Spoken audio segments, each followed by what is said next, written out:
Today we'll be breaking down Ode to Joy, which is a rather simple song, and this should be pretty simple, so we'll just listen to it. And I gotta stop right there. There's something to notice immediately from this. We start obviously on the 1 chord, but we saw an immediate on the key. This is very unusual in normal pop music, and especially unusual in this time period. Ode to Joy was written around the 18th century, in which composers were starting to experimenting with new melodies and creating this epic dissonance in which one will play medium note. This is extremely complicated, and I do not want to dive into that, but one way is to look at it is that when we look at the harmonic series and we hit this C, the E is actually being played as the right harmonic from A, from the 5th harmonic, and this is a very important note which creates an extreme amount of consonance which is balanced for the unusual normal melody.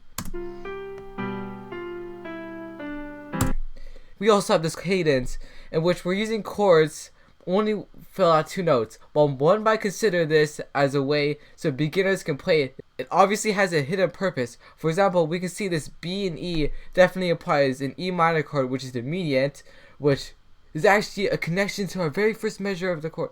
And we resolve back to C major, but we actually only get E, G with the C filling in the last part. But this actually creates a very interesting voice leading, because this B actually resolved was C, creating an unsettling feeling which is not even resolved at the end. And we even get this G which creates a harmonic ambiguity.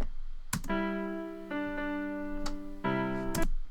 again we get this brilliant use of the harmonic series in which we place this unusual mediant note to start our melody on our 1 chord that already did not have this E, that gets filled in naturally through the harmonic series. This is truly beautiful work by Beethoven.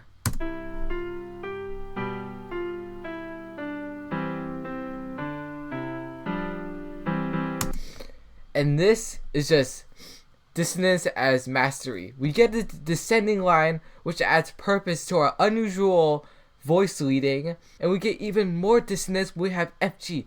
I must remind you that in this time period, it was not very common to have dissonance, and classical music was all about having consonants.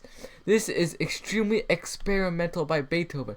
This could have also occurred due to him being deaf, not being able to understand how some listeners might hear this and believe that devils are being spawned from the essence of this dissonance. This is truly beautiful work.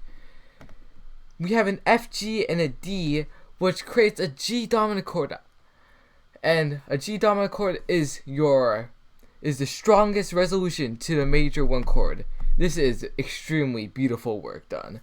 Now, I don't want to confuse all of you guys because this was supposed to be a simple analysis, so I'm not going to continue this all, but I must say, this truly was a work of art by Beethoven.